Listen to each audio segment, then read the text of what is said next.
आगरा में आयोजित विराट हिंदू सम्मेलन में पहुंचे कथावाचक ठाकुर देवकीनंदन। हिंदुओं को एकजुट रहने की सभी हिंदुओं से की अपील। कुछ लोग हमें बांटने और लड़ाने का भी कर रहे प्रयास। शंकराचार्य अविमुक्तेश्वर मामले में भी बोले देवकीनंदन। मेरे लिए दोनों ही पक्ष अपने, मैं अदना सा शिष्य, कुछ भी इस मामले में बोलने में अक्षम।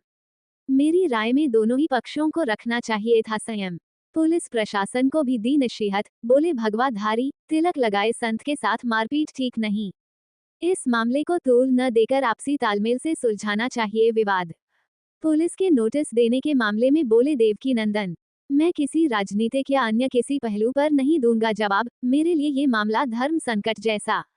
आपसी मतभेद भूलकर सनातन को जोड़ने का करे काम, न कि तोड़ने का।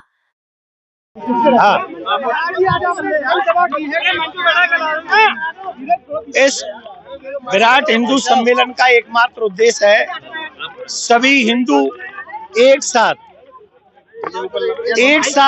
एक भाव से आगे बढ़ें। लोग हमें बांटने का प्रयास कर रहे हैं, लोग हमें लड़ाने का प्रयास कर रहे हैं। उस प्रयास को निष्फल करें, उसे कामयाब न होने दें और ऊंच नीच छोड़कर सभी सनातनी एक साथ अपने आने वाली नेक्स्ट जनरेशन के लिए काम करें, अपने धर्म के लिए काम करें और अपने देश के लिए काम करें। माथे पे तिलक, गले में कंठी, हाथ में कलावा, हमारे घर में संस्कार, रामायण के संस्कार, गीता के संस्कार, भागवत के संस्कार, ये सब संस्कार होने चाहिए जिससे हमारे बच्चे उस परंपरा को निभा सकें जो परंपरा सदियों से हमारे ऋषि मुनियों ने हमको प्रदान की। अभी मुक्तेश्वरानंद मामले में संत समाज दो खांचों में बट गया है। आप क्या इसके व्यक्तिगत तौर पर आज पर आपकी क्या राय है? उनके साथ सही हुआ या उनके साथ अभद्रता हुई है? देखिए, मैं आपसे एक निवेदन कर दूं, ये मेरे लिए धर्म संकट वाला विषय है। मैं इसीलिए, कई लोग कह रहे थे ये नहीं बोल रहा है, ये नहीं बोल रहा है, हर जगह बोलता है। मैं आपको बता दूं, बहुत सारी जगह ऐसी होती हैं जहां धर्म संकट होता है और धर्म संकट में उस समय, क्योंकि दोनों अपने हैं, एक तरफ तो शंकराचार्य भगवान, तो मेरे जैसा तुच्छ प्राणी क्या बोलेगा उनके लिए, मेरे जैसा तुच्छ प्राणी क्या बोलेगा। दूसरी तरफ वो लोग भी हैं जो इतनी बहुत बड़ी संख्या में जो आए हुए स्नान के लिए लोग हैं, उनकी चिंता कर रहे हैं।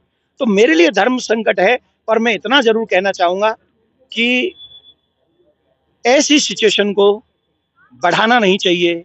आपसी मतभेद भुलाकर प्यार से प्रत्येक सनातनी को एक स्वर में बैठकर उसे सुलझाना चाहिए, उलझाना नहीं चाहिए। एक और बात, प्रशासन को भी चाहिए कि जिसके माथे पे तिलक हो, जिसके सर पे शिखा हो और जिसने भगवा धारण कर रखा हो, उस प्रशासन को ये भी समझना है कि हमें उन्हें आदर से, अपनी कोई बात रखनी है हम लोग आदर से रख सकते हैं, लेकिन जिस तरीके से मारपीट वो ठीक नहीं। सरकार तो कह रही है कि भाई आप ना ये बता दो, शंकराचार्य की आप पर पदवी है कि नहीं, सुप्रीम कोर्ट तक का हवाला दे रही है। आज योगी जी ने इशारों में काली नेमी का जिक्र कर दिया भाषण में।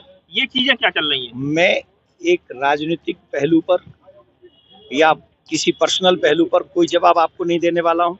मैं सिर्फ इतना कह रहा हूँ कि मेरे आगे भी कुछ धर्म संकट है और धर्म संकट है, मैं अपने बड़ों का कभी अनादर, जो मेरे गुरुजनों ने कहा है कि अपने गुरुजनों को संत, जिसको संत भेष में देख लिया उसके लिए तुम्हें कुछ नहीं बोलना। तो मेरा प्रयास वही है।